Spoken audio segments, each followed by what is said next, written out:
नमस्कार, आप देख रहे हैं India TV news Bihar Jharkhand, सच की तह तक।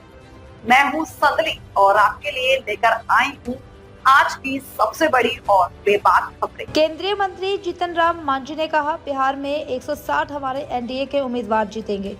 प्रचंड बहुमत से यहां एनडीए की सरकार बनेगी। पहले चरण में जो 65% मतदान हुआ, उसमें अधिकांश वोट महिलाओं ने दिया है। महिलाओं के लिए नीतीश कुमार ने बहुत काम किया, इससे सबने उत्साहित होकर वोट दिया। इसी से हम समझ रहे हैं कि हमारे पक्ष में 2/3 वोट गया है। प्रचार खत्म हो गया। ओवरऑल बिहार में क्या स्थिति देख रहे हैं? ओवरऑल बिहार की स्थिति आज से 10 दिन पहले हमने कहा है कि बिहार में 160 हमारे एनडीए के उम्मीदवार जीतेंगे। अब प्रचंड बहुमत से यहाँ एनडीए की सरकार बनावेंगे।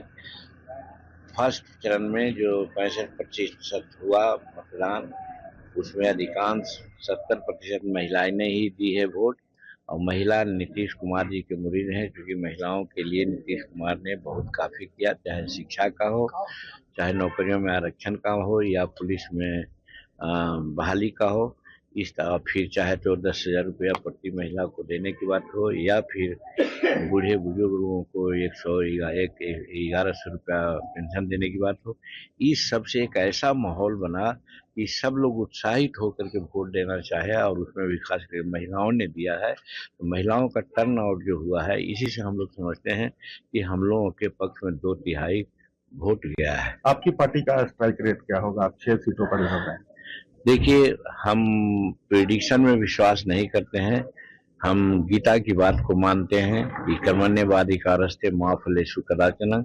हम जी तोड़ परिश्रम तो करवा रहे हैं। हम एनडीए के लिए कल भी 6 मीटिंग हमसे करवाए। आज हम अपने क्षेत्र में वाकई जा रहे हैं, प्रयास हम कर रहे हैं, और रिजल्ट जनता के हाथ में है। मैं उसके बारे में कुछ नहीं कर सकता। अमित शाह कल बोले हैं कि राहुल गांधी चाहे जितनी यात्राएं कर लें, वो जो है घुसपैठियों को नहीं बचा पाएंगे। एकदम उन्होंने ठीक कहा। राहुल गांधी जी यात्रा करके तो एनडी को यानी गठबंधन को कमजोर किया है। जब प्रथम चरण का यात्रा उन्होंने किया तो प्रधानमंत्री के मृत माता को उन्होंने गाली सुनवाया। दूसरा चरण में आए तो उन्होंने बिहार और पूर्वी उत्तर प्रदेश का जो महापर्व है छठ, और छठ में प्रवैती 36 घंटा उपवास कर करके तन मन धन त्याग दे करके भगवान पर प्रार्थना करती है शांति के लिए, प्रोस्पेरिटी के लिए, उसको उन्होंने नाटक कह दिया।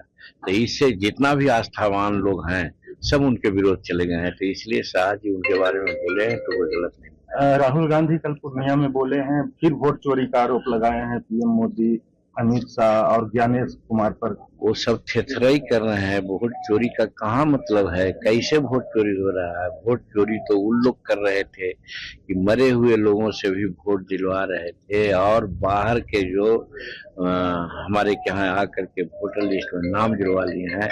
एक तरफ वो संविधान का देते हैं, नाम देते हैं, और उसका कहते हैं कि संविधान बचाओ। संविधान में तो है कि भारत में जन्मा हुआ आदमी है वही यहाँ का नागरिक होगा। तो भारत में जन्मा हुआ आदमी नहीं है और उसका वोटर लिस्ट में नाम है, उसको हटाया जा रहा है। तो चोरी है कि वोटर लिस्ट को और शुद्धिकरण किया जा रहा है। विशुद्ध भारत के नागरिक होकर के लोग वोट दे रहे हैं, और यही डेमोक्रेसी का तगाजा है। इसलिए इलेक्शन कमीशन को तो हम लोग धन्यवाद देते हैं।